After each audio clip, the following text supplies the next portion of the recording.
Next topic है discount. Discount accounts में दो होते हैं, एक होता है ट्रेड डिस्काउंट, दूसरा होता है कैश डिस्काउंट। कैश डिस्काउंट तो देखो क्लियर है, ये तो आप जब कैश पे करोगे या रिसीव करोगे तभी मिलेगा ये discount. Cash discount only cash पर होता है। लेकिन ट्रेड डिस्काउंट क्या होता है, ये जो होलसेलर होते हैं ये रिटेलर्स को देते हैं। मैं अभी आपको इसके नोट्स भेजूंगी। रिटेलर्स को देते हैं ये डिस्काउंट। क्यों देते हैं? ताकि वो बल्क में इनसे गुड्स परचेज करें। अगर वो ज्यादा क्वांटिटी में इनसे गुड्स परचेज करेंगे तो वो उनको कौन सा डिस्काउंट देते हैं? Trade discount. एक तो इसमें बल्क में परचेज करें, दूसरा होता है कि ट्रेड डिस्काउंट जो होता है ये लिस्ट प्राइस पर दिया जाता है।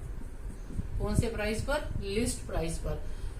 लिस्ट प्राइस पर देने से क्या फायदा होता है? कुछ डिस्काउंट रिटेलर्स को मिल गया, आगे वो सेल करेंगे गुड्स तो कुछ डिस्काउंट ये कुछ प्रॉफिट अर्न कर लेते हैं।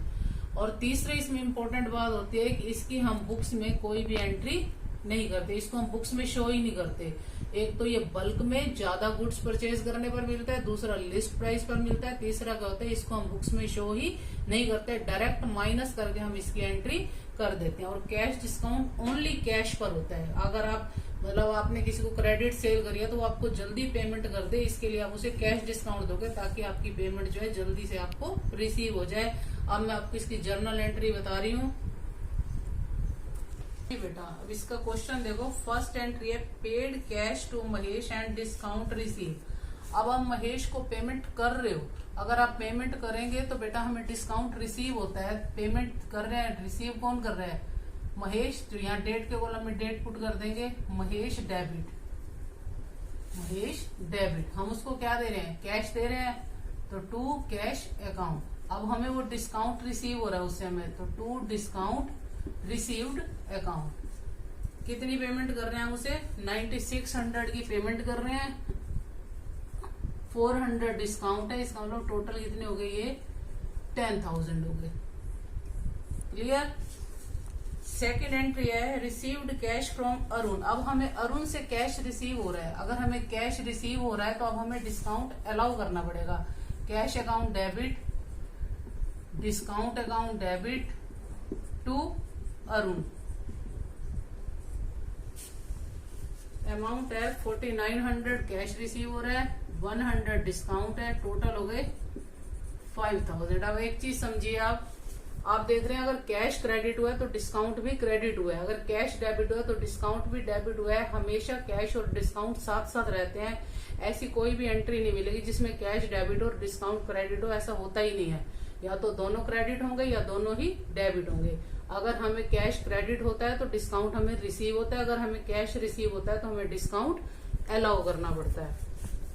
नेक्स्ट एंट्री है गुड्स सोल्ड टू हरीश। अब हम हरीश को गुड्स सेल कर रहे हैं, नाम आ गया तो इसका मतलब क्रेडिट ट्रांजैक्शन है। Harish debit to sales account. कितनी अमाउंट है? 30,000। 30,000 की गुड्स हमने सेल करी है।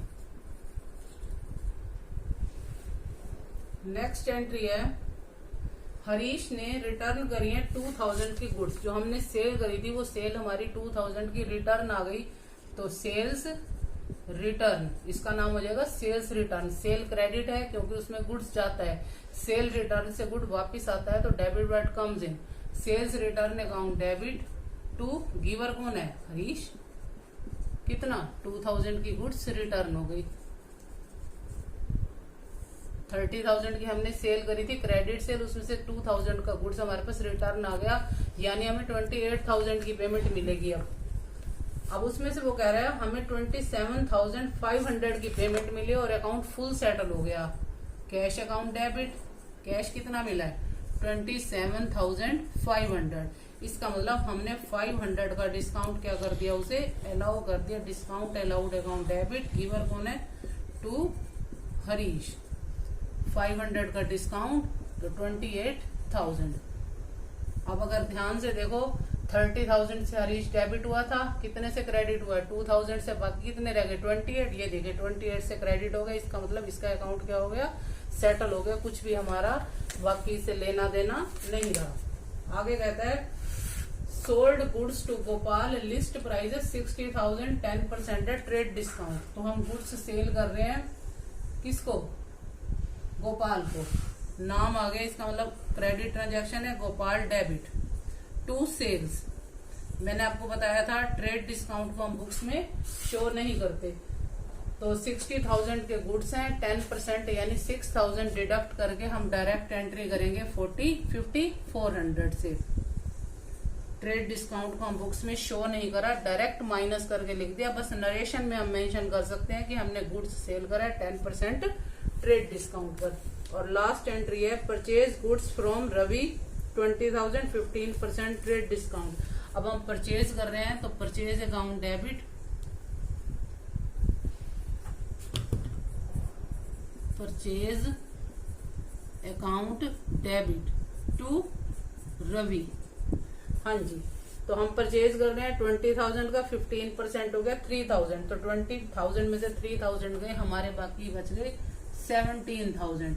ये एंट्री हम कितने से करेंगे? 17,000 से। आप देख सकते हैं ट्रेड डिस्काउंट को मैंने कहीं शो नहीं करा, डायरेक्ट डिडक्ट करके इसकी एंट्री करी है। और बाकी आपका कैश डिस्काउंट में मैंने आपको बताया, अगर कैश आपका डेबिट है तो डिस्काउंट डेबिट, कैश क्रेडिट है तो डिस्काउंट भी क्रेडिट। कभी भी ये अलग अलग नहीं चलते।